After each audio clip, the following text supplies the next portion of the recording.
No, that's fine. I'm literally just gonna leave this in. I'm gonna be starting the intro like this, and I'm gonna be like, no, it's not. You good? You ready? Yeah. All right, bet.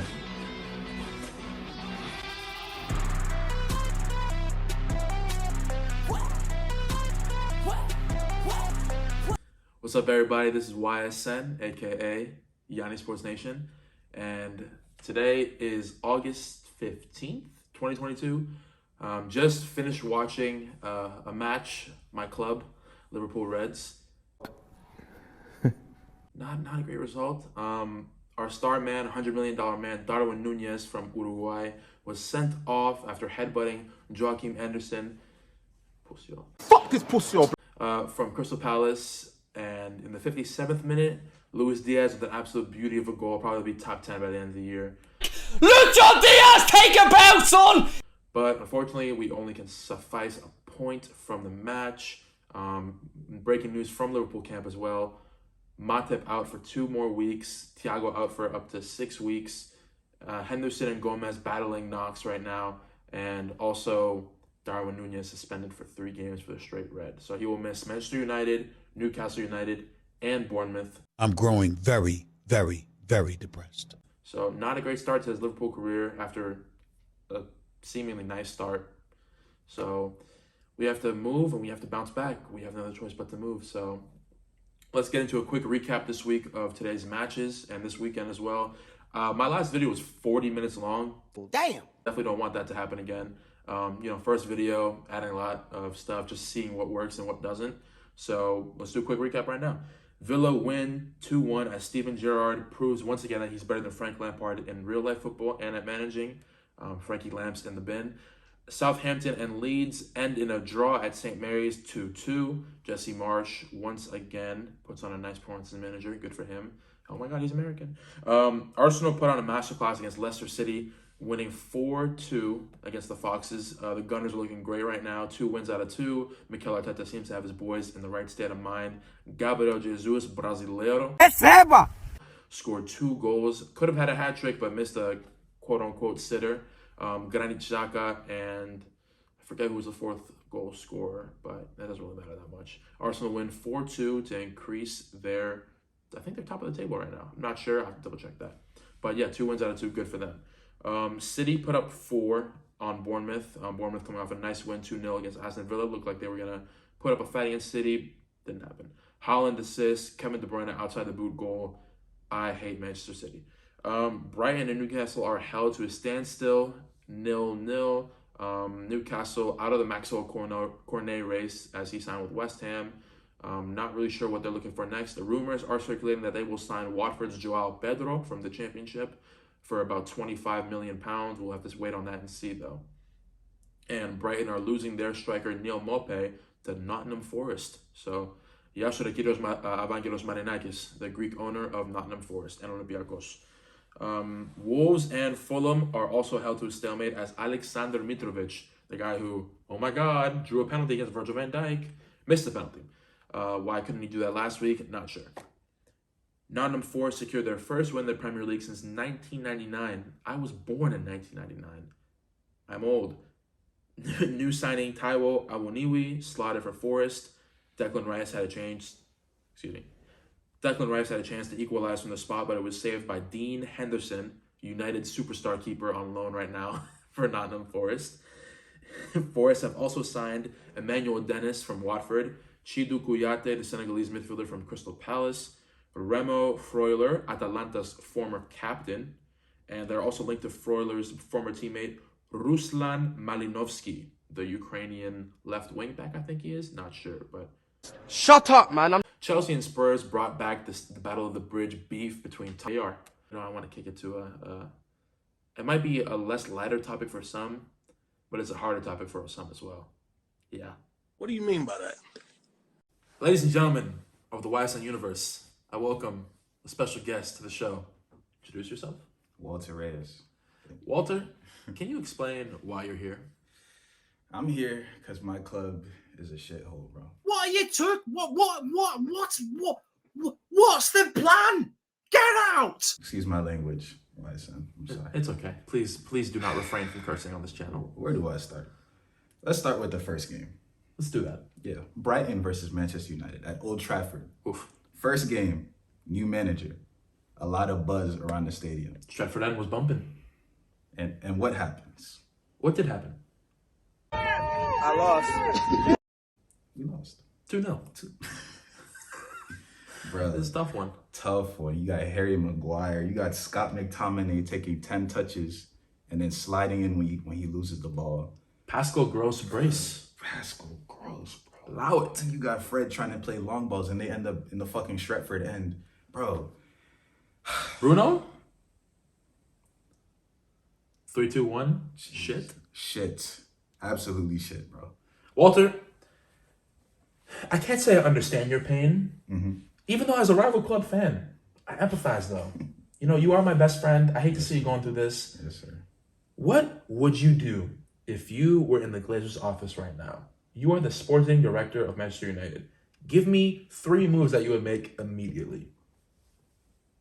For example, let me help you out. Who are you putting on the transfer list? Who am I selling? Yes. Immediately. We can't sell McTominay. This is the thing. A lot of our players on high wages, so nobody's going to buy them. Correct. That's the toughest part. Phil Jones. Phil Jones, McTominay, Bailly. It's just nobody wants them at the high wages, so it's hard for us to get players out of the club. I find a similarity with the Bailly situation with Samuel Umtiti at Barcelona. Do you Yes. agree with me? Yes. Yeah. So you're saying we should buy out our players out their contracts? Is that what you think? Well, but the Glazers are not going to put They're any not money going to in. do that. That's what I'm saying. If we had different owners who actually cared about the club, they would do that. I asked Walter earlier, what percentage would you blame the Glazers for the situation currently at United? And he said, what percentage? 97. Honestly, I can't be mad at that. Here's the situation, guys. For those who don't know about the situation, the Glazer family owns both the Tampa Bay Buccaneers and Manchester United. Right now, the Glazers, their way of spending, they have not put any of their money out of their pockets into the club. What they do is they loan the money from banks or other entities. They use that to buy players, and the profit that they get from the club, they put it back into paying off the loan. So they use no personal money into the club. It's been, let's say, since Mourinho left, 2015, 2016? 26. It's been 6 years of anger for United fans, at times mediocrity. They still finished second under Ole, but I don't know how. But yeah, that was a roller coaster of a season. They lost in the Europa League final. Fans are struggling right now. Fans are begging for a chance for the club to turn around, and they're begging for the Glazers out. And here's the problem. Right now, the players that have been sat there at United and have been in that situation for a long time, they've lost tremendous value while being there. At one point, Fred was a $40 million man. now I don't even think we get 15 for him, bro. After Bruno's 2020 season, he could have went for 80, 90 mil. What is he now? Who knows? So, Walter, let's talk about your GOAT. Let's talk about the situation that is residing right now at the Stretford End. It's so tough to see, bro. Yeah. What happens? I think he's gonna leave. I just think it'll be closer to the deadline. Like some team will definitely come in for him. But here's the thing: right now it's heading to the point where you're getting reports that United want him to leave now. But 2 weeks ago, it was quotes like, "Oh, we want him to stay. We're not selling him." Yeah. And now it's looking like we're trying to get him out, which is obviously the best thing to do, both for him and the club. Because what's the point of keeping Ronaldo here if we're losing every game? It's just gonna make stuff worse. Because the media situation at this point already is bringing everything. Let's talk about the leaks.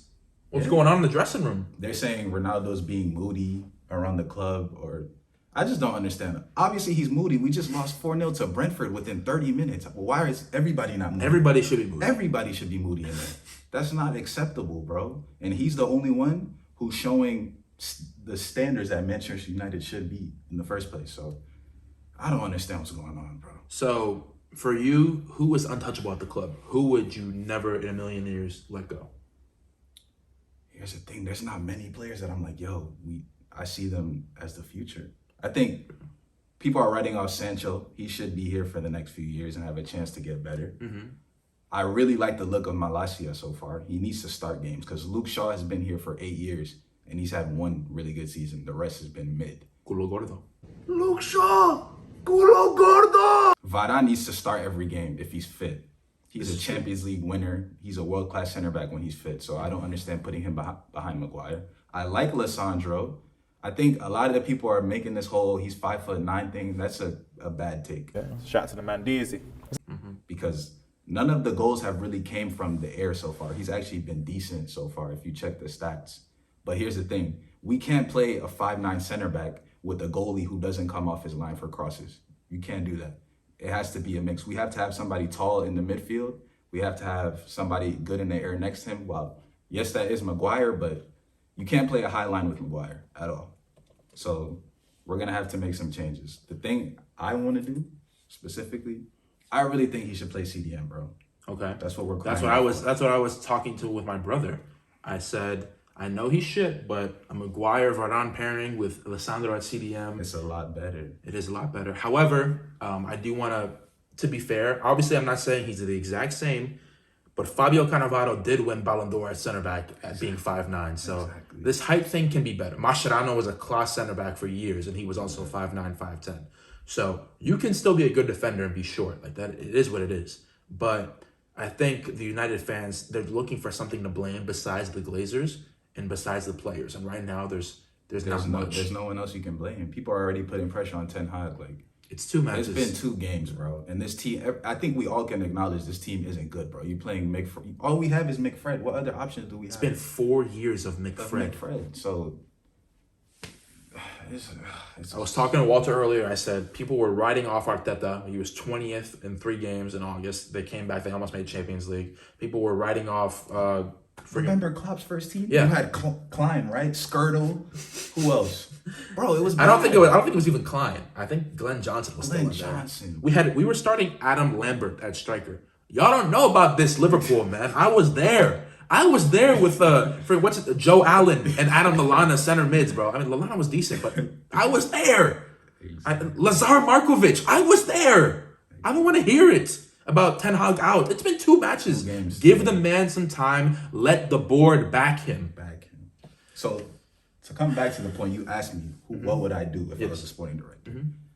We are crying out for midfielders. So right now we're linked to Rabiot, and York's right there can tell us. Yes. Just tell us. York's from the depth. You don't even need to be in the camera. Actually, come a little closer though, because I want the mic to pick it up. Rabiot clearly showed potential early on in his career. He was at PSG. He moved to Juve. Those aren't mistakes, right? Big player, big potential. That grants a big move. But you see, his career has plateaued, like many other things in his life. Okay? So, he should not be getting calls from any notable clubs. He should die at Juve in his career, I mean. He should just be buried there like Ramsey and then just quietly leave like Ramsey also did and only make noise when he misses penalties in the Europa League final. This is where Rabiot belongs, not at Manchester United. Thank you very much, Yorks. Yeah, appreciate the contribution. While he's a midfielder, he does nothing for us, bro. He's a McTominay region.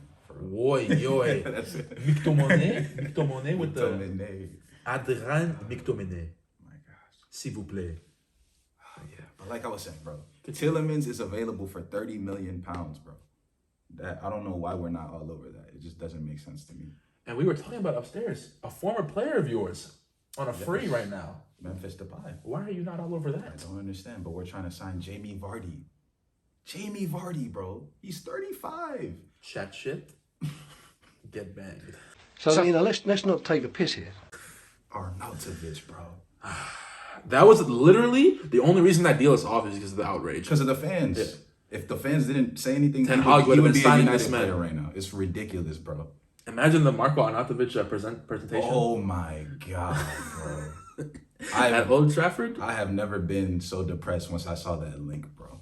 And then this 4-0 defeat, bro, is just like I was telling him, I shedded tears, man. It's tough times, bro. But we will be back, man. We will be back. And I'm not even a United fan, but let these fans of the other teams, Spurs, Arsenal, Chelsea, let them have their fun now. Mm-hmm. They've all gone through bad times. Chelsea finished 12th after winning the league. Arsenal was 20th at one point last year. They've been shocking for a long time. They're on the up now. This is a cycle. Spurs fans are talking. You guys haven't won a trophy since 2008. Yeah, actually. Let's stop. So, they don't even know what the trophy looks like at this point. There's a lot of things going on. People are talking. Heung-min Son cried after losing the Carabao Cup final. Just, you know, Wow, you made though. He's a nice guy. I respect Heung-min, but like calm down, all right? You're chatting at United fans. If I speak, I am in big trouble. Surprise! All right, we're back here, and we're gonna be talking about notable matches around Europe, and we're gonna talk about some other things going on in certain dressing rooms. I didn't sound all the way right. So here we go. This past weekend, Real Madrid, my brother's team, they played UD Almeria, Darwin Núñez's former team, and they first conceded to a player that is familiar to Walter. What's his name? Largi Ramazani, And where is he from? Carrington product. United Academy. He scored, did a cartwheel backflip, pretty sick. And then... As a celebration. Yes, a celebration, yes. Not the goal. And then Real Madrid, I won't say that. They scored 2 consecutive goals to win, grab the 3 points. Yorks, any talking points in the match real quick before we get on? I think it was like a slightly rotated side. I mean, we saw Nacho get the start. We saw Vasquez get the start. I like to call Nacho Maldini. You know, he has glimpses of excellence. We saw the young ones in the midfield with Tchouaméni and Camavinga start alongside Valverde. So the classic 3 of Cruz, Modric, Casemiro all kind of got a rest. I think it was interesting to see. I feel like this is kind of the midfield of the future. Of course, you know, Tchouaméni's first La Liga game, there are going to be some mistakes. There's going to be some adjusting to the league. So I think it's take some time. You know, he made a couple passes that almost led to a goal scoring opportunity for Almeria. I don't know, Almeria. Almeria, not sure. Yeah. But you have the W. Yeah, overall, we got the win. We usually concede first. I think we have to turn on that, you know, full go mode earlier. We usually wait till 60th minute to kind of, you know, put full force in the attack and really dial in. But other than that, I'm happy with the win. Enough is enough. First, we'll go with Lille versus PSG. So, Lille, 2021 Ligue 1 Uber Eats champions versus last year's Ligue 1 Uber Eats champion PSG. PSG coming off a 5-2 win against Montpellier. Renato Sanchez scored on his debut. You know, good team win. I have PSG winning this. Obviously, this is Farmers League. I'll say 4-1. Walt? I'm gonna go a big scoreline, so I'll just do 3-0. Okay. PSG. I'm gonna go with a. You said 3-1. 3-0. I'm gonna do 3-1. Okay. Am I allowed to make any talking points on PSG right now? Or we're gonna go through the other matches first. That's what the matches, yes. Okay, so we'll do a quick rapid fire because I don't want this video to be 40 minutes long again. Real Sociedad versus Barcelona. Barcelona drew Radamel Falcao's men at Rayo Vallecano this weekend. Sergio Busquets gets sent off. Let's clap it up for that. Allow Busquets. I'll say Barcelona 2, Sociedad 0. I'm gonna go for a draw. I'm gonna say 2-2. Okay. Sociedad 7, Barcelona 0. No bias. Celta Vigo versus Real Madrid. Real Madrid 3, Celta Vigo 0. I'll go with the same scoreline. I like that. Madrid 4-2. Atalanta, irrelevant, versus AC Milan. Divock Origi hat-trick, 3-0 AC Milan. AC Milan 2-0. 1-1. I think it's going to be a game of the stronger defense. And it's going to be a close fight. Dear Lord, please bless Nacho with nutrients and strength. Sampdoria versus Juventus, another Monday game for the Bianconeri, the old lady. We won't say what happened in today's game. I kind of got it spoiled already from you. I'll check on football. So you know the score? So I know Juve won. Okay. I don't know the score. Yeah, Okay, we won't say the score. Juve, coming off a win, keep it at that. I'll say Juve 2, Sampdoria 0. I'll say Juve 3, Sampdoria 1. Moise can't do this, by the way. Our defense has been slightly shaky. I mean, Bonucci, he's aging. I still believe in him, but he's aging. I think we kind of took a step back and letting De Ligt go and keeping Bonucci. The whole point of getting De Ligt was to bring a new, young spark to the defense, especially at the center back position, where that's a leadership role. While Bonucci fills that leadership role greatly, and he does a good job of it. He's the, Italian. It has an importance in the Italian league, right? He's not good anymore. But we're also talking about a Team of the Year player. From 2017. We're talking about a UEFA, UEFA 11 center back. So I'm not gonna dishonor him like this. He's not good anymore. I'm sorry. Yanni. I mean, he was really good at the Euros last year, but was he good in the season? I don't really know. He's only good when he's alongside Giorgio Chiellini. Listen, he needs a speedy center back to pair with him. Hold on. I'll take that back because he won Team of the Year in Serie A with AC Milan. But recently, in recent years, from every game that I've watched with him with Juventus, he is not good without Giorgio Chiellini. This is what I've seen. This is what I know. So you're saying he should go play for LAFC? El Tráfico. Anyway, I think it's going to be a 3-2. I think it's going to be I wouldn't say to Juve? To Juve. I'm not gonna say it's a 90th minute game winner, but I think our last goal will come 75 minutes and up. From Wizzaken. Anyway, so after we got done talking about the matches for next week, there's something been going around in the football community. There's a video circulating of Kylian Mbappe making a run for PSG in their game against Montpellier, and midway through the run, throwing his hands up in disappointment due to not receiving the ball. And a discussion has arose now. Did PSG make the right move by keeping him? Would this benefit the team long term, and how will this affect the team's chemistry? Lads? Walter, I'll let you take the floor. Oh, okay.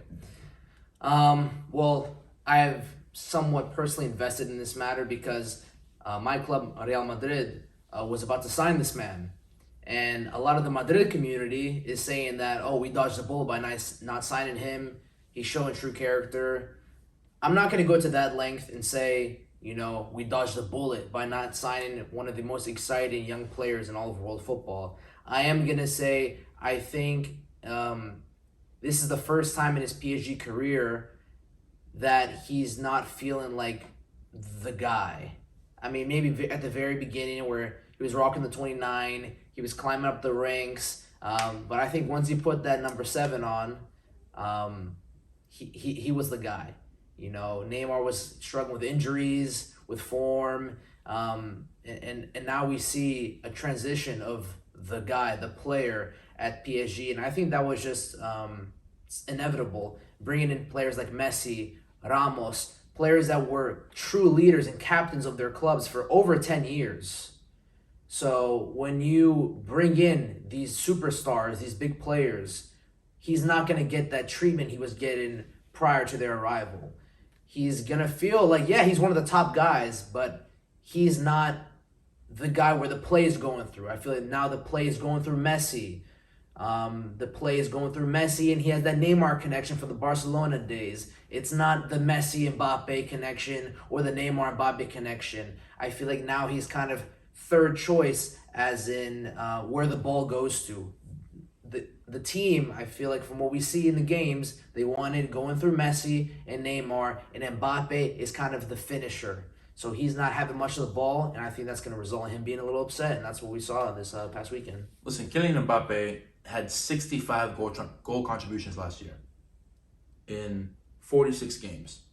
That's ridiculous. I think they, of course, made the right move. Mbappe is a top 5 player in the world. He won the World Cup. He's an incredible he's a skillful player. He is one of the fastest players in the world. But they have this conundrum now at PSG, the SAT word, that now Neymar, Messi, and Mbappe are all at the front 3. They've all used to being the man at one point in their careers. And maybe ego gets a little in the way. Maybe this causes a rift in the dressing room. Reports actually circulated recently that Ramos actually made Mbappe and Neymar, make up and squash it, whatever happened against Montpellier, when I think Mbappe was mad about Neymar taking the penalty from him. Sure. So that's at least good that Ramos is there for the veteran presence, being an old captain of Madrid. But yeah, I do see this problem continuing though. I think at one point, sporting director Mbappe will force Neymar out. Will it be this year? No. Will it be next year? Highly unlikely. But I think in 3 years' time, I think Neymar will be gone for sure. How long is Messi's contract for? Messi's contract is up next summer. So this year. So after this year? I think they're gonna have to break it up. Okay. I don't think it works. But unless they win Champions League. But I don't think so. It is the history of PSG that they don't win Champions League. Here's what I think will happen. Mbappe is like the jewel. He's the Prince of Paris. PSG will do whatever it takes to keep him because he is the poster boy. He's the image. He's what like the club want to identify their players Didn't with. the president of France call Mbappe? Oh yeah, he a did. mistake? Macron called him personally. Reports saying this. Don't know for sure, but the reports that he called him to persuade him to stay. But as I said, PSG, this is the player. They want him to stay. They want this to be a one club man almost. Forget Monaco. I think what happens is that Mbappe stays and they make an adjustment in the front three, meaning one of the superstars is going. I think it will probably Messi will want to go back, but who knows now with Barcelona's current financial situation.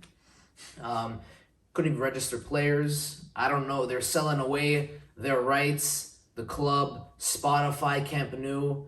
This is a joke. They're doing weddings at the Camp Nou too. They are doing one, isn't it? And they're doing fan played matches. So you can pay, I think, 500 euros for an 11v11 match at the Camp Nou.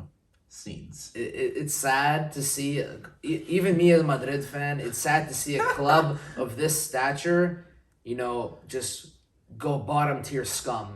Or just selling away their club. Economic lever after economic lever is selling 28.5% to Orpheus Media of their TV rights, selling their stadium rights to Spotify, their kit Spotify, like Walter said, having weddings at the Camp Nou. I mean, weddings at the Camp Nou is it's not a horrible idea, but it's just funny considering the circumstances. Bartomeu should honestly be jailed. How did this happen? How did he let this happen? But getting back to the main point, who knows if Messi goes? But let's say Messi stays. Then there's another question. I think it will be who's the better performer at the time. If you have Mbappe upset and not performing well, the fans might switch over and say, hey, this Messi-Neymar pairing is working well. Why fix something if it ain't broken?